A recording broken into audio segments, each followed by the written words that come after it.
Hello, my dear ones. It's Grandma Lily. And today, I want to talk about something important, something that many of us don't like to think about. As we age, our bodies send us signals, small changes that can sometimes be the first signs of something deeper. Recognizing these signs early can help us provide the best care and comfort for ourselves or those we love. I've seen these changes firsthand in my dear friend Bob.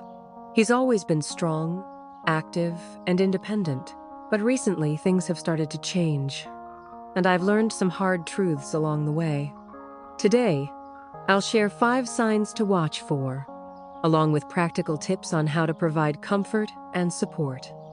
If you've noticed any of these signs in someone you care about, I'd love to hear about it in the comments.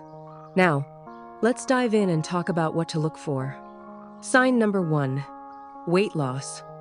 Now, my dear ones, weight loss can sometimes be one of the first signs that something deeper is happening. Something we might not notice at first, but when it begins, it speaks volumes. Let me tell you about Bob. I've known him for years. He's always been the kind of man who wakes up early, takes his walk around the block, and then enjoys a hearty breakfast. But about 6 months ago, something started changing. I didn't notice at first. It was small. His clothes were fitting a little looser. His face looked a little thinner. Nothing that screamed, something's wrong. But still, something was off. Then, one afternoon, as we were sitting on the porch drinking tea, Sarah, Bob's daughter, pulled me aside. She said, "Lily, have you noticed? Dad's not eating like he used to." She was right. He used to be the one who'd never leave the table until he'd had his fill. But now, his favorite meals, roast chicken, mashed potatoes, and even that chocolate cake he adored, just didn't seem to interest him anymore. At first, we chalked it up to a busy week, or maybe just a little loss of appetite from the heat. But soon, Sarah noticed that his weight was dropping significantly. I saw Bob struggle to lift his arms to reach the top shelf for his usual cereal. It was subtle, but it wasn't right. His body was beginning to conserve energy. He wasn't getting the nutrients he needed to keep his strength up, and that's when we realized it wasn't just about food. It was about the way his body was starting to prioritize survival over nourishment. If you notice this kind of weight loss in someone you love, don't just brush it off. A good first step is offering smaller, more frequent meals that are rich in nutrients. Bob couldn't always manage a big dinner, but he could sip on a protein shake or enjoy a smoothie made with fruit, yogurt, and a bit of peanut butter. Comfort is key here, my dear. Don't force food if they're not hungry, but offer something easy and nutritious that they can tolerate. And don't forget, dignity matters most. Forcing someone to eat when they don't want to can lead to frustration, and that's not the way we want to approach things. Focus on their comfort, on making meals enjoyable when possible, and don't forget to share your love during mealtime. Sometimes, simply sitting together, even if the plate remains mostly untouched, is just as important as the food itself. Sign number 2, extreme fatigue and weakness. We all get tired as we age, don't we? But when fatigue becomes a constant, when it doesn't lift even with rest, that's a different kind of tired. About 3 months ago, Bob and I went for our usual walk in the park. Now, I've walked with Bob for years, and he's always been quick on his feet, always a few steps ahead of me. But this time, things were different. We'd only made it halfway down the path when Bob suddenly stopped and leaned against a tree. "Lily, I'm just so tired," he said, his voice low and weary. I looked at him, and for a moment, I didn't know what to say. Bob, tired? This wasn't like him at all. He was always the one who wanted to walk faster, go a little farther. But this time, he didn't even have the strength to continue. I helped him sit down on a bench, and we sat there for a while in silence. I could see it now. This wasn't just a little tiredness. Something was changing in his body. Over the next few weeks, the fatigue became more noticeable. Bob started napping more, sometimes 2 or 3 times a day. And even simple activities, like getting up to water the plants or fold the laundry, left him drained. His son Michael called me one evening and said, Dad isn't the man he used to be. He can't even spend time in the garden anymore. That used to be his favorite thing. And it wasn't just about being tired. It was his body trying to slow down, trying to conserve energy for only the most vital tasks. You see, my dear, fatigue like this isn't always just about being tired. It's often the body's way of telling us it's running out of resources. It's doing its best to maintain core functions, but it can't keep up the pace it once did.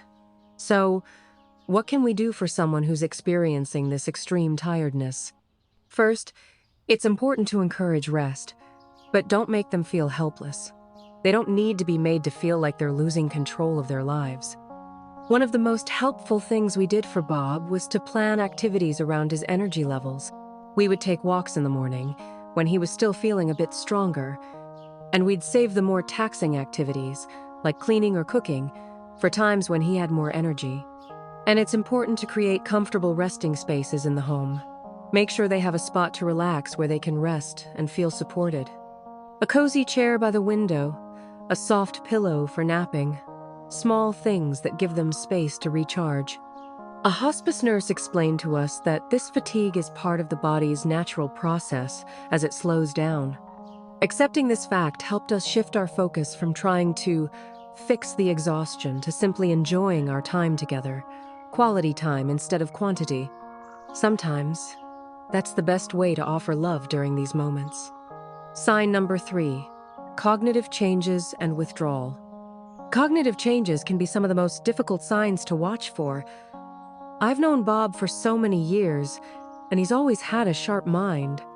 He was the one everyone turned to for advice, and he could tell you exactly what year that great jazz album came out without even looking it up.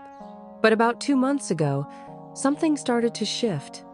I noticed he was forgetting little things, like where he left his keys, or he'd repeat the same stories as if he hadn't just told them moments ago. At first, I thought it was just a little bit of distraction, but then it started happening more frequently.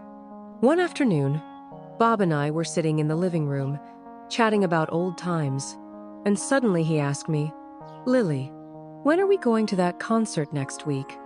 I was surprised, because we had already gone, and I gently reminded him of that.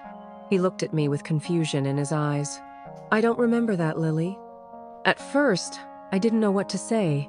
Seeing him struggle to recall something so simple, it broke my heart. Over the next few weeks, it became more apparent. Bob started withdrawing from conversations he would have once loved. At family gatherings, he'd sit quietly, not participating as he once had. His daughter Sarah noticed it too. "Dad isn't the same," she said one day. "He's not remembering things and he's pulling away from us." I spoke with Dr. Martinez, Bob's doctor, who explained that these changes often happen because of decreased blood flow to the brain and changes in metabolism. It wasn't just about forgetting things. His brain wasn't processing information the same way anymore. These cognitive changes can fluctuate, my dear. Some days Bob was clearer, and other days he seemed lost.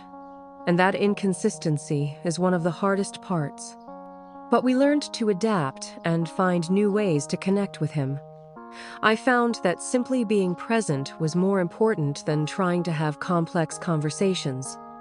On some days, we'd sit together in silence, and on others, I'd put on his favorite old jazz records and let the music do the talking. One of the most beautiful moments came when I brought over a photo album from his younger days. I started flipping through it, and as we did, Bob smiled and said, "I remember this day, such a good time. It wasn't much, but it was enough." Sometimes, it's the small, simple moments that hold the most meaning. To help in these times, try gentle touch, familiar music, or simply sitting with them quietly. Being present, even when conversation becomes difficult, helps. And when words fail, let the moments of clarity shine through. They are gifts. Sign number 4, frequent infections and slow healing. As we age, our body's defenses naturally start to wear down, and this can often lead to frequent infections or slower healing. Bob had always been a healthy man, He rarely caught colds, and when he did, he bounced back quickly. But about a month before he entered hospice care, he caught what seemed like a simple cold. He had a runny nose and a slight cough, but nothing that would have raised alarms in the past. But this time, it didn't go away. The cold dragged on for weeks, and what was once a minor issue became a bigger concern. I remember visiting him one afternoon, and Bob was sitting on the couch, looking tired. He had a blanket wrapped around him, but his hands and feet were cold to the touch, and his face looked a little pale. I asked him how he was feeling, and he said, "I'm just so tired, Lily, and I can't shake this cold." Bob's daughter-in-law, Ellen, who's a nurse, explained that as the body ages, it begins to prioritize vital functions, things like keeping the heart and lungs working, over fighting off infections or healing wounds. That's why, despite Bob's usual strength, his body wasn't fighting the cold the way it used to. And it didn't stop there. Minor scrapes and cuts that would have healed in a few days now took weeks. It was hard to watch because Bob had always been so independent, so capable. But his body was telling us that it could no longer keep up the way it once did. The palliative care team explained that at this stage, we had to shift our approach from trying to fix him to focusing on comfort and dignity. Trying to cure the infection wasn't going to work anymore. What Bob needed was relief. If you notice someone struggling with frequent infections or slow healing, focus on comfort rather than aggressive treatments. Hydration is key, so make sure they are drinking enough fluids. Keep the skin clean, but be gentle. Don't push for things that could cause discomfort. Repositioning every few hours to avoid pressure sores and keeping a warm, peaceful environment can make a world of difference. When Bob was struggling with infections, the hospice team recommended a shift in mindset from curing to caring, and that made all the difference. We stopped focusing on making him better and instead focused on making him as comfortable and peaceful as possible. It wasn't easy at first, but once we made that shift, Bob's family found that the tension and worry eased, and they could spend their time with him in a more meaningful way. Sign number 5. Changes in breathing and circulation. As we near the final stages of life, one of the most noticeable signs is the change in breathing patterns and circulation. 2 weeks before Bob passed, I noticed his breathing had become irregular. It wasn't constant, but there were moments when it was shallow, with longer pauses in between breaths. His hands and feet started to feel cold to the touch, and his skin took on a slightly bluish tint. I remember sitting beside him one afternoon, just holding his hand. I could see him struggling to take a deep breath. "Lily," he said softly, "I'm having a hard time catching my breath." His voice was faint, and I could tell he was exhausted. The doctor explained that, as the heart weakens, blood is redirected to the vital organs, which often leaves the extremities, like the hands and feet, cool and even slightly blue. The change in breathing was the body's way of adjusting to the lack of oxygen. It was a frightening thing to witness, my dear, but understanding what was happening helped us approach it with more peace. It wasn't about trying to stop what was happening, it was about making Bob as comfortable as possible during this transition. The hospice team gave us some great advice to help with Bob's breathing. We elevated his head slightly with pillows, which made it easier for him to breathe. A cool mist humidifier helped soothe his dry airways, and we always made sure he had a light blanket to keep him warm without overheating. As difficult as it was to see these changes, the hospice volunteer shared something that stayed with me. These physical changes are the body's way of preparing for a gentle transition. Your job is not to fight them, but to provide comfort and peace as the body does its work. So, my dear ones, after everything we've talked about today, I hope you can see just how important it is to recognize these signs early. Whether it's weight loss, fatigue, cognitive changes, frequent infections, or changes in breathing and circulation, these signs can guide us in providing the best care and comfort for those we love. Bob's journey taught me that acknowledging these changes doesn't mean giving up hope. Instead, it means shifting our hope toward what's truly meaningful, providing comfort, creating precious moments, and allowing for a peaceful transition. It's about being there, fully present, even when words aren't enough. You don't have to go through this alone, my dear. There are so many wonderful resources available to support both you and your loved ones: hospice services, caregiver support groups, and grief counseling. The National Hospice and Palliative Care Organization even offers a helpline to connect you with local services and resources. If you found this conversation helpful, please subscribe and join me next week as we talk about how to create meaningful moments with our loved ones, even when their health begins to decline. Remember, the greatest gift we can give our loved ones is simply being present. Sometimes, that's all they need. Until next time, this is Grandma Lily, sending you all the strength and compassion in the world.